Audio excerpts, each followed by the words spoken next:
Good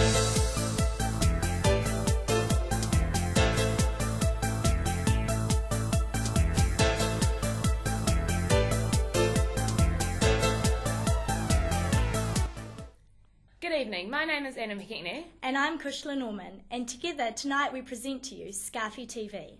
On tonight's show, we investigate the recently proposed 90-day bill, We look into Healthy Lifestyles Week, report on the happenings of Rio Week, celebrate DunedinMusic.com's first birthday, and delve into the world of politics with Political Party of the Week. The National Party has recently proposed a 90-day bill, allowing employers to fire recently hired employees without any justification. Ryan reports on Thursday's protest to the bill. Demonstrators gathered last Thursday on the steps of the National Party's office in protest of Wayne Mapp's 90-day probationary employment bill.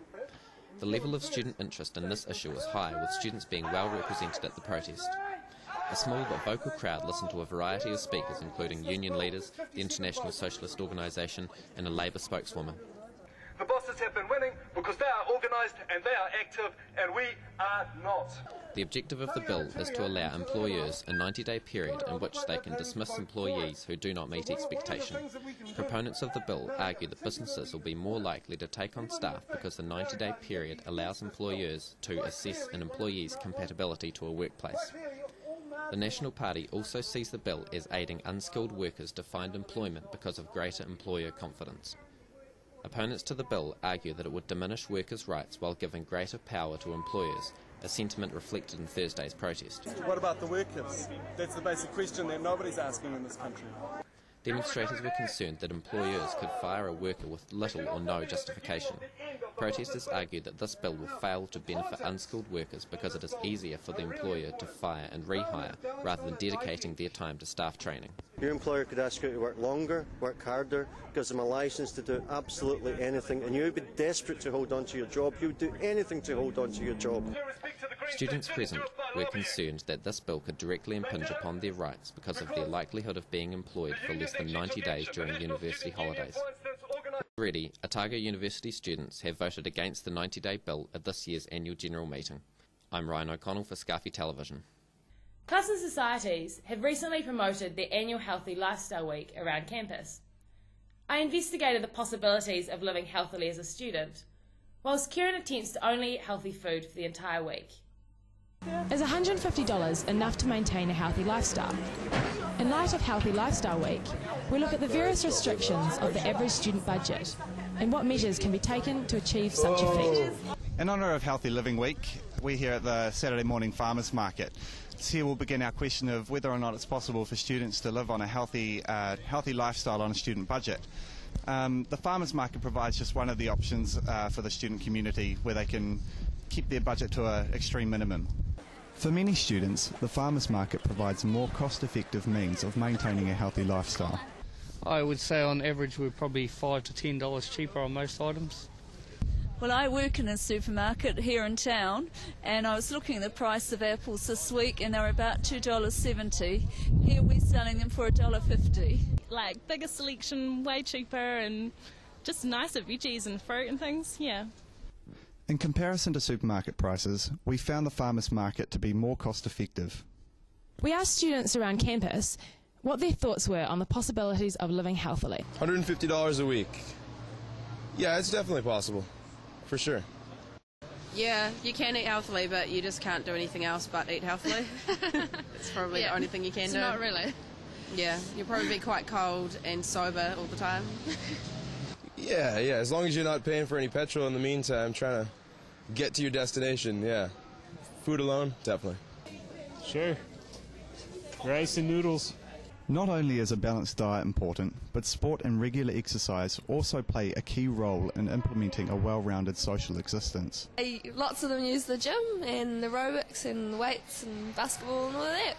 The components of alcohol and cigarettes also play a significant role in the average student life. However, this certainly takes its toll on a student budget. Probably, well, I don't drink, but my girlfriend does. She probably spends maybe $20 a week.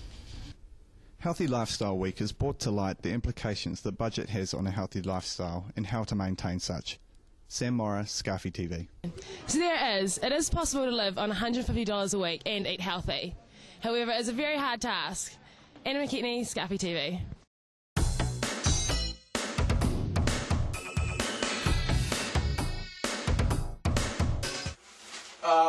Here I am on the first morning of eating healthy. Gonna have a nice breakfast today. Gonna have some cornflakes in a bowl. Gonna have some banana, chuck banana, fresh fruit. Apparently it's quite good for you. I find it goes beautiful with my breakfast. Nice way to start your day. I used to only have one piece of fruit or not even any breakfast. So this is a bit of a change for me. Not that I'm really complaining though, because apparently it keeps quite regular and stuff like that. It's a big thing for us student drinkers and things like that. And finally, to top it all off, yogurt. It's good for the soul. Acetophilophilus and Megatrophilophilus, all that sort of stuff in there. And you'd be amazed at how good this actually looks. It's beautiful actually. I love the look of this.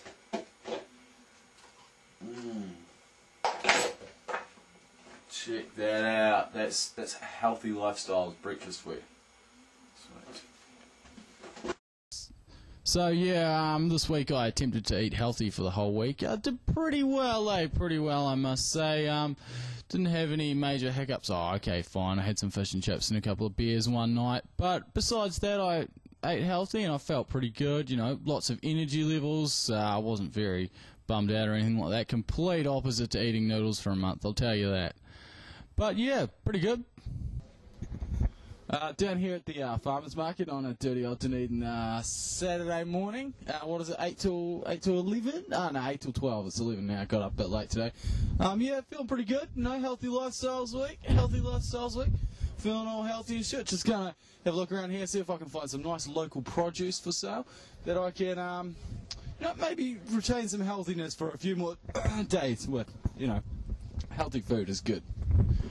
Well, the good old farmers market, it's good to have some local produce, grown in the area and not transported around with all the dirty old oil and stuff like that.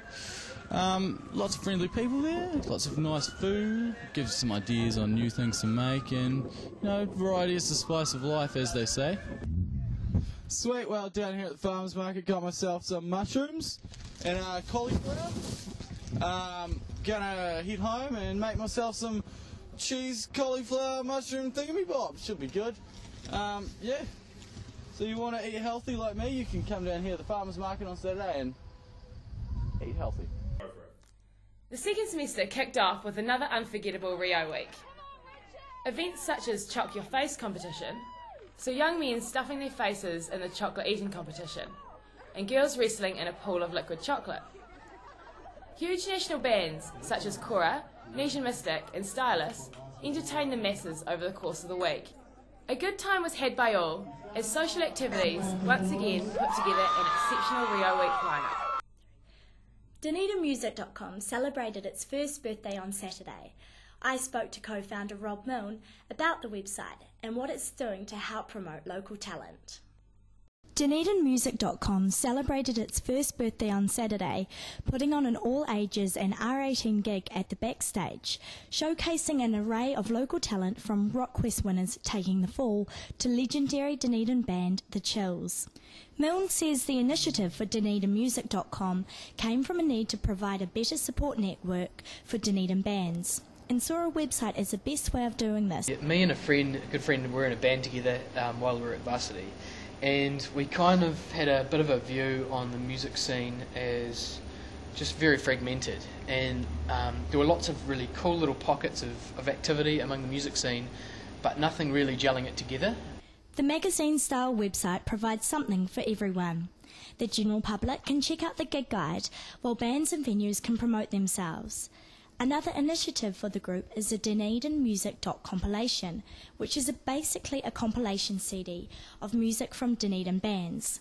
While the CD cannot be sold in record stores, Milne distributes the CD to media throughout the country in order to spread the Dunedin sound. To media throughout the country, and they also went to a lot of them. I think it might have been about 300 or 400 that we made, and I think about 100 to maybe a couple of hundred went to the front row seats of the ID show. Oh, wicked. Yeah, so that's quite because it's usually the front row people that have their fingers in a few pies. Yeah. So. The website has 500 members registered, but Milne would like to see this number grow with the help of further advertising and writers who can contribute essays and reviews. We'd love to have more writers on board. We kind of struggle because Dunedin's quite a transient place. We find a student will do some reviews for us for 6 months and then they're off the next semester. Milne describes Dunedin music as the healthiest it has ever been. Dunedin music is, from my perspective, is the healthiest it's ever been. People always refer back to the good old days of the 80s and early 90s, the Dunedin sound, and I think there are some people that are kind of stuck in that way of thinking and kind of don't realise that Dunedin music is as vibrant as it ever was, but it's actually much more diverse than it ever was. We've got all the genres you can think of in Dunedin music, so I think everyone should be embracing that and kind of realising it. I'm Kushla Norman for Scarfie Television. For the final of Scarfie TV's Political Party of the Week, Mandy talks to Paul McMullen from the Aotearoa Legalised Cannabis Party about his roles and responsibilities to students. The Aotearoa Legalised Cannabis Party believe in the philosophy that adults have the right to freedom of choice unless that choice harms other people or our planet. Therefore, the policy allows for adults to grow for their own needs as well as prescribe cannabis medicines and will allow for the trade of cannabis to peoples 18 years and over. Paul McMullen explained how the policy impacts many areas, one of these being justice. If you get rid of the cannabis laws, then you suddenly reduce the amount of crime by about 20,000 arrests per year. Although this is all decreasing, interestingly enough, in the last 10 years the police statistics are on a determined trajectory downwards, so that just following the systems, if the system remains how it is, we'll hit zero numbers in, say, 5 to 10 years' time. So there's kind of inertia happening. The Aotearoa Legalised Cannabis Party states that they should be considered anti-prohibition rather than pro-cannabis, as they are aware that smoking too much can have harmful effects. Last election, the Aotearoa Legalised Cannabis Party came away with 0.25% of votes. McMullen says that the party is making progress with the recent proposals to legalise the use of cannabis for medicinal purposes. There is much support for the party's policies on and around campus, with the weekly 4:20 normal meetings and events such as Frosty Nuggets held last Friday night. However, McMullen says that the best way to support the party is to vote for them. I'm Mandy Doherty for Scarfie Television. Tune in same time next week for more current events of the Scarfie nature, including Māori Language Week and Social Rugby. From all of us here at Scarfie TV, stay Scarfie, Dunedin!